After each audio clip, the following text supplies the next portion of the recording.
We need to start connecting the dots between COVID, BLM, climate change, and the Frankfurt School of Cultural Marxism, critical theory, critical race theory, and now critical climate change theory. Maximizing individual liberty. Defending inalienable rights. Protecting the Constitution.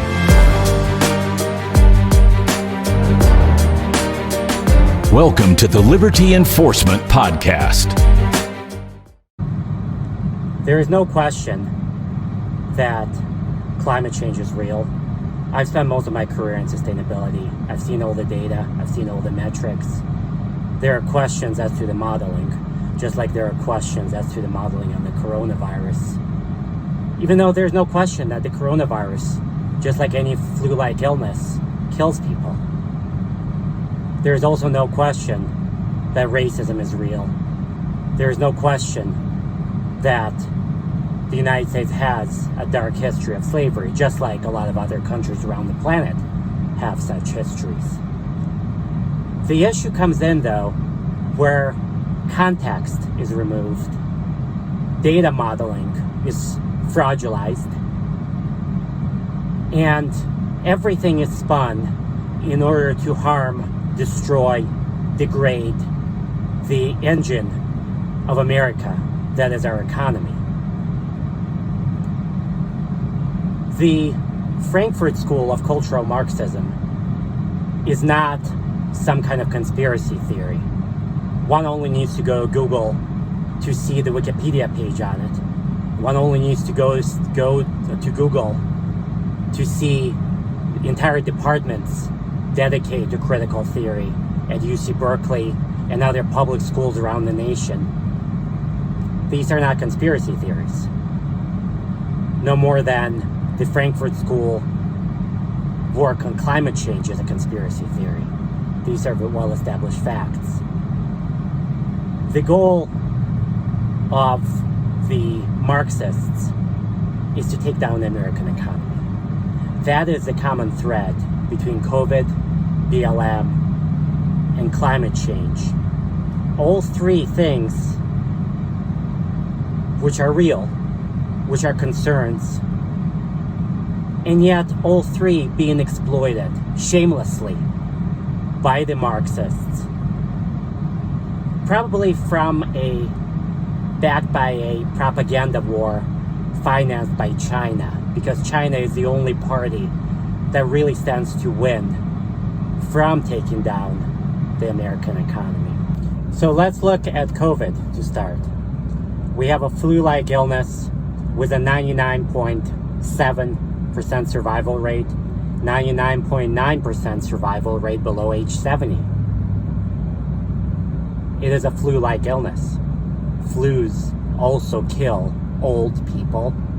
It is also an illness that overwhelmingly kills people who are obese.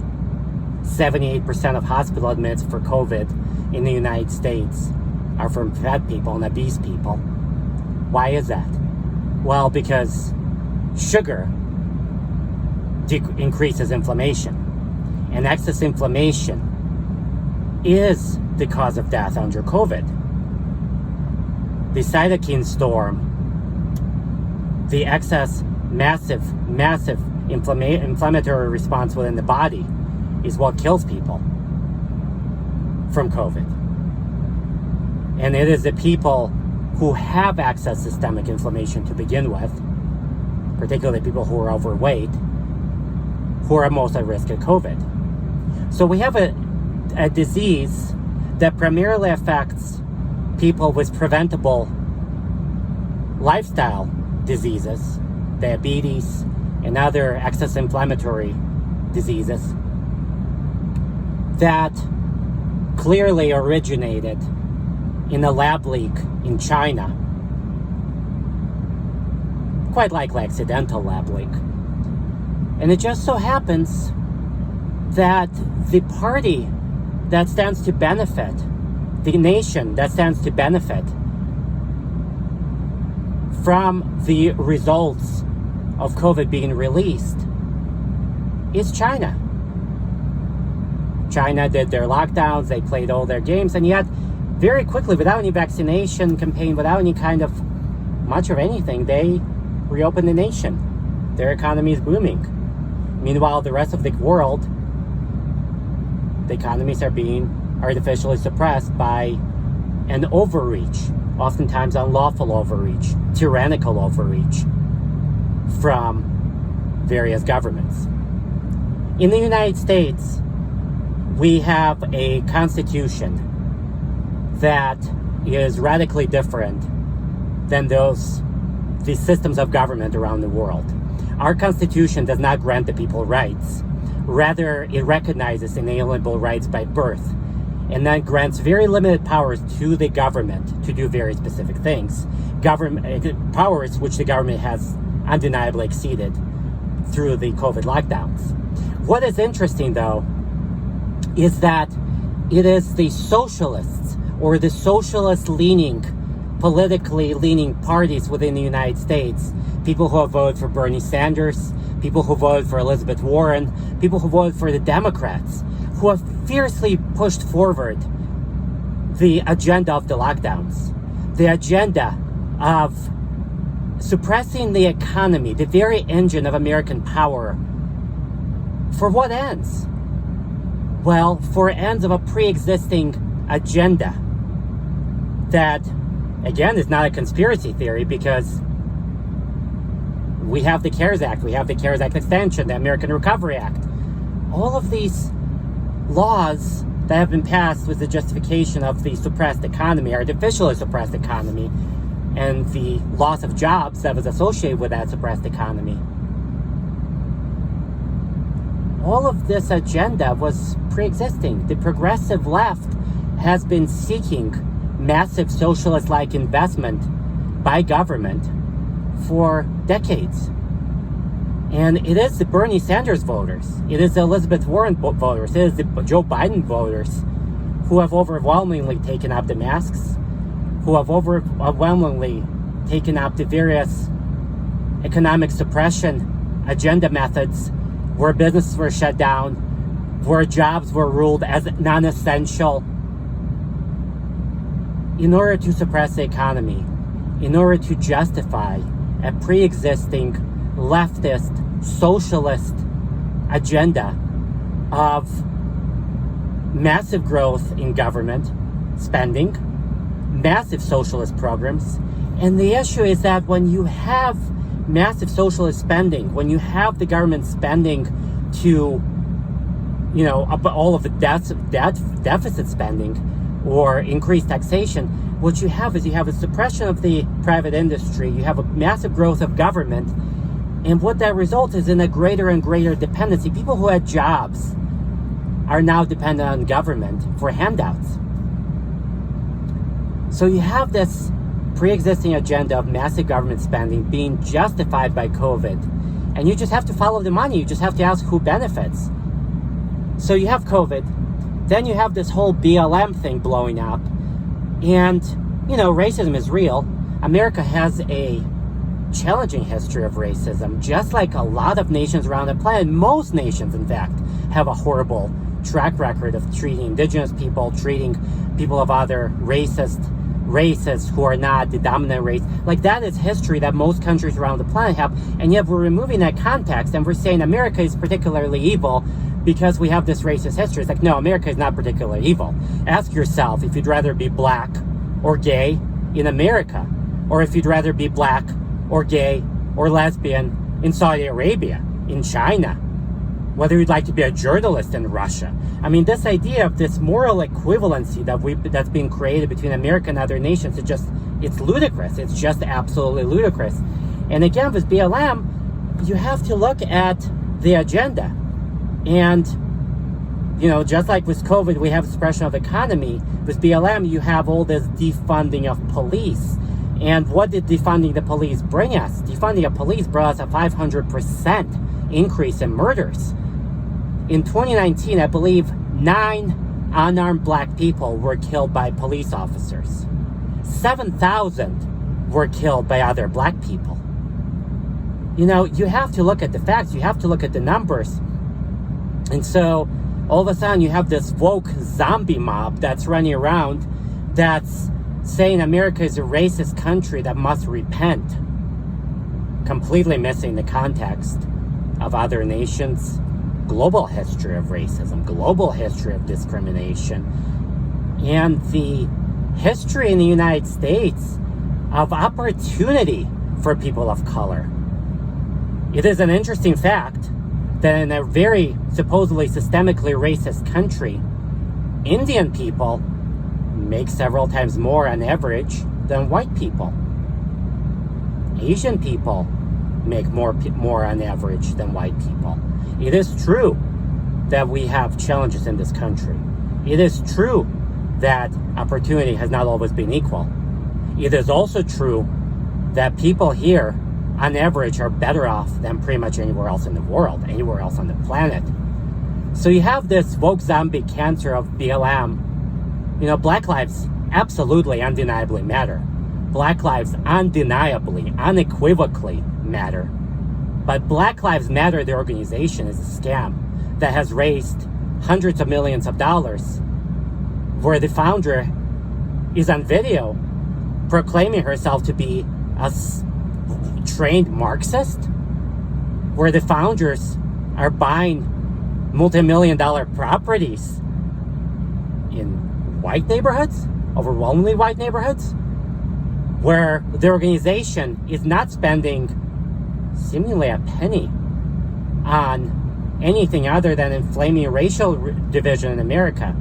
And so the question immediately becomes, who stands to profit? Well, it goes right back to the cultural school of Marxism, the Frankfurt school, and it goes back to China likely being the culprit behind a massive PR operation designed to tear apart America from the inside out, to create divisions between neighbors, to create friction, to tear down our economy, to say that we're a systemically racist nation and must repent, this is just crazy. This is just crazy. It's absolutely crazy, because you have to look, context. Context is everything. And when you remove context, and you remove the fact that people of color are fundamentally, exponentially better off in America on average than virtually anywhere else on the planet in terms of opportunity, because we have to stop talking about equality. We do not want equality. We want opportunity. And we want we need equal protection under the law, under the Constitution. Not equality, but equal opportunity, equal protection under the law. You have to look at the context of America. So when you remove context and you assault us and demonize America as a racist nation, falsely, libelously defame America as being fundamentally evil, you have to ask who benefits. Well, obviously the founders of BLM benefit from their million-dollar mansions that they're acquiring. Obviously, China benefits by tearing down the American economy. This is an economic war. Obviously, the socialists benefit by pushing through a pre-existing agenda of government spending and suppression of the economy. That is the engine of America. The picture becomes really, really simple. So you have COVID, you have BLM, and then you have climate change. I've been vacationing in Arizona the last couple of weeks. And here, the Biden administration closed down many of the national parks because they claim to not have enough firefighters. Wow. Here we are. We went from lockdowns and harming the economy in the name of hospitals being overrun. By the way, no hospitals in America were ever overrun under COVID. There were busy hospitals in New York, There were never any overruns, systemic overruns on our healthcare system anywhere in the United States. Hospitals do get busy, but the entire state of New York, the entire city of New York, even at the worst point of COVID, was never overrun. So just like the COVID lockdowns supposedly being geared to prevent overruns of hospitals, now you have the Biden administration closing down national parks and threatening people with $5,000 fines. My vacation was harmed by the Biden administration because they closed down all the parks and they said you can't go into nature because there might be fires. And we don't have enough firefighters, just like we didn't have enough hospital beds. Well, that's a bogus load of nonsense. I spent most of my career in sustainability education, sustainability marketing. I'm a fierce proponent of solar energy, renewable energy, and yet I will not allow ecology to be tied to socialism and Marxism. I will not allow for the Frankfurt School agenda, just like they have a critical race theory, they now have a critical climate change theory. Go Google this stuff. It's all out there. They have massive websites, well-polished websites, laying out their agenda. The goal is not a green economy. The goal is the destruction of the engine of American economy. So you have the Biden administration suddenly doing climate change lockdown trials here by shutting down public parks and threatening people with $5,000 fines for going out on the land. The fires in Arizona were not caused by the public. They were caused by lightning. So how does locking down the parks prevent lightning storms? Well, it doesn't, because the agenda is not to prevent fires. The agenda is, once again, to harm the tourism economy and to harm the businesses. And when you harm businesses, when you harm people's jobs, you justify a pre-existing agenda of bigger government, more socialist handouts. So overnight, I was stunned where we went from climate change lockdowns from COVID lockdowns to climate change lockdowns. And between those two steps, back when the COVID lockdown started, I was blatantly violating the lockdowns from the very start, organizing hikes, organizing events in the Bay Area in full violation of all the lockdowns. And it was hilarious because one day I was being called a grandma killer for organizing hikes. Let that settle in for a second. I was being called a grandma killer for organizing hikes, for encouraging health through outdoor recreation. The next day we have BLM, and suddenly it is politically correct, and it's the morally right thing to do to go out and protest in public against these police killings and this police brutality nonsense. And we do need more accountability for our police force in America. We need better training. That means better investment. That means the exact opposite of defunding the police. It means giving more money for training. So we have the COVID lockdowns. All of a sudden, we're going into BLM saying, oh no, we don't need lockdowns. We need to have protests, a massive public outcry. And then we have the COVID lockdown saying, you're going to get fined if you go out into nature. This is crazy. This is madness. It is absolute total madness. And the only common thread amongst these three things is the agenda of the Frankfurt School of Cultural Marxism. Critical theory, critical race theory, critical climate change theory. And their goal is not to solve racism.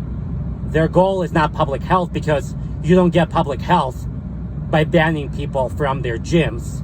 You don't get public health by banning people from outdoor recreation. You don't get racial equality or any kind of racial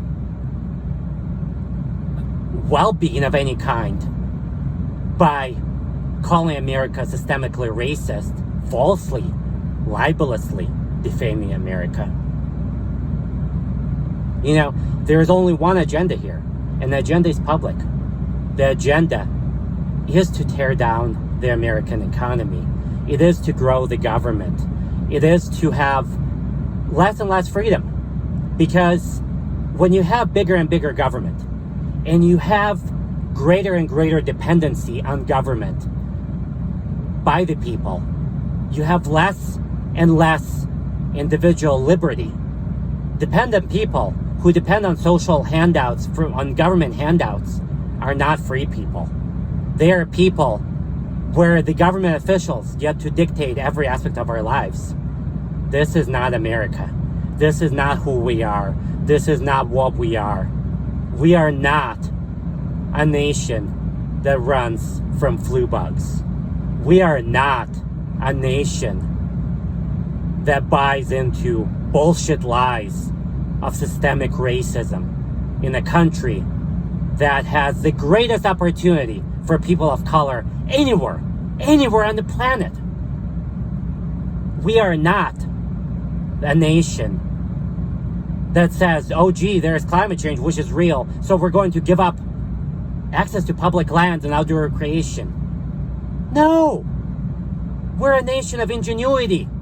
We're a nation that put the first person on the moon. We're a nation of capitalism, of freedom. That is who we are. We're a nation that says we have challenges. We're a nation that says we're better, we're stronger than those challenges.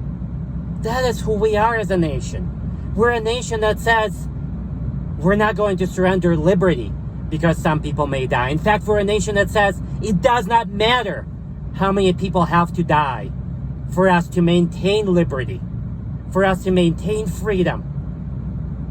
We're not going to surrender to tyranny. We're not going to have Marxist socialism, Bernie Sanders garbage in this country. This is not who we are. It's time for American ingenuity to rise up. It's time for patriotic Americans to say, we've had enough. We've had enough of this nonsense. We're not going to be divided by race. We are going to say that as conservatives and as patriotic Americans, we stand united. We stand united for equal opportunity and equal protection under the law. We stand united in believing that inequality is actually what we want in America. We want inequality. We want opportunity. Inequality and opportunity are two sides of the same coin. You cannot have opportunity without inequality. But we must have equal protection under the law for all people, regardless of race, regardless of gender, regardless of sexual orientation. We must have equal opportunity. We must have equal protection under the law. The Constitution applies equally to all people in this great nation. It's time for a different path for America. A path rooted in our history. A path rooted in capitalism. A path rooted in free markets. A path rooted in freedom. Because freedom and capitalism, free markets, are inextricably linked. You cannot have freedom without markets. You just cannot. History has shown that clearly. Just as history has shown clearly that socialism has killed more people than anything in the history of mankind. Socialism is the real threat. Big government is the real threat. It's time to restore America. It's time to restore freedom.